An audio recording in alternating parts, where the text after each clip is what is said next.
Wario Land 2 was a game for the Game Boy Color, released in 1998. It actually released 7 months before the Game Boy Color did, so Nintendo made 2 versions of this game, one for the original hardware, and a color-exclusive version that took advantage of the new hardware. While the first Wario Land did a good job of setting Wario games apart from Mario games, Wario Land 2 further developed the formula that would go on to feature in 2 more sequels and a few more future Wario games.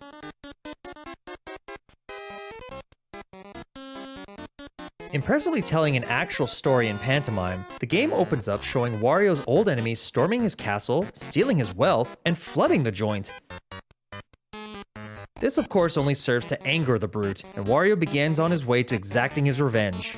Something new introduced in Wario Land 2 that really showcases his durability is the fact that he can't get killed in the game at all. Instead of taking damage, Wario just loses coins, and some enemies will be able to alter Wario in ways that change his controllability. Sometimes purely for hindrance sake, and more often for the sake of solving level puzzles. That's the thing about this game. I would almost call this more of a puzzle game instead of a platformer. While Wario is still jumping around and tackling the baddies, progress and secrets really depend on you accepting the transformations and using them to your advantage. If you fail at the tasks, there's always ways to reset yourself and try over and over again. It's really smart gameplay development. The levels are chock full of secret areas that greatly range from small to large in scale and rewards. The main collectible being coins, which carry over through the entire game. You need to use these coins to help Wario to get back his treasures and unlock a full map. It's not uncommon to miss quite a few of these rarer collectibles, but thankfully you can go back to previous levels once you finish the game the first time. Overall, base Wario controls pretty well, but he does feel a bit heavier compared to the previous game. This, I feel, is to push forward his stocky build more, and since you have a lot of control changes in this game anyways, you have to keep readapting, so it's no big deal.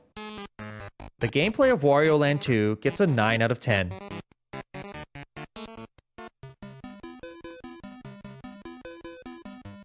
While it was nice to see this game reused a few enemy models from the prior entry, there's a whole bunch of new baddies to face, and they all look pretty good.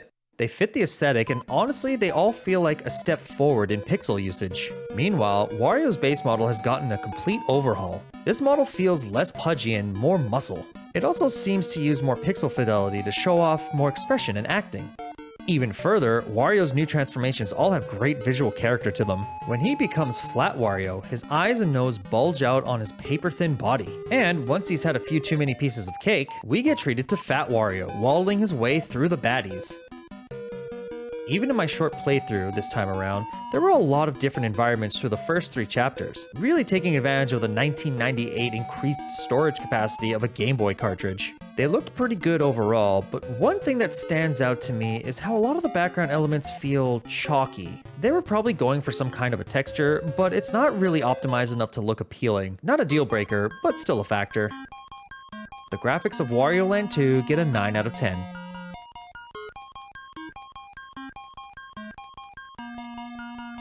When I first played this game, I was expecting completely new music, but seems they knew they had a good thing going with Wario's main theme from the first game.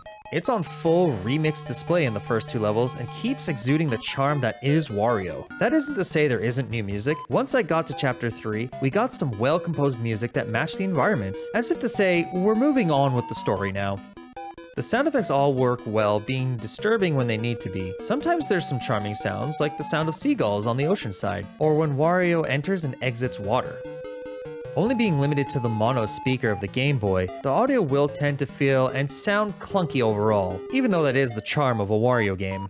Being a little pickier about it though, I would say not many people would try to listen to the music outside of playing the game. The music and sound of Wario Land 2 gets an 8 out of 10.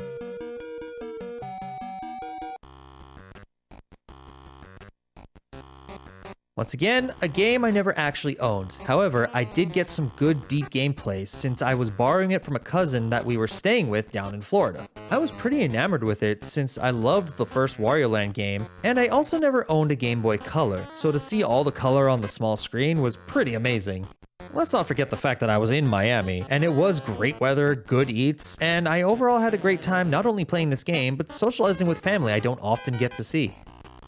This game's nostalgia hit is a 6 out of 10. Successfully combining platformer and puzzle elements, Wario Land 2 served well to further solidify Wario as his own character. Nintendo did well to take some risks using a somewhat fresher character to introduce a lot of new elements that could still feel familiar, and it paid off to make an approachable and replayable game with charm that could last for years to come.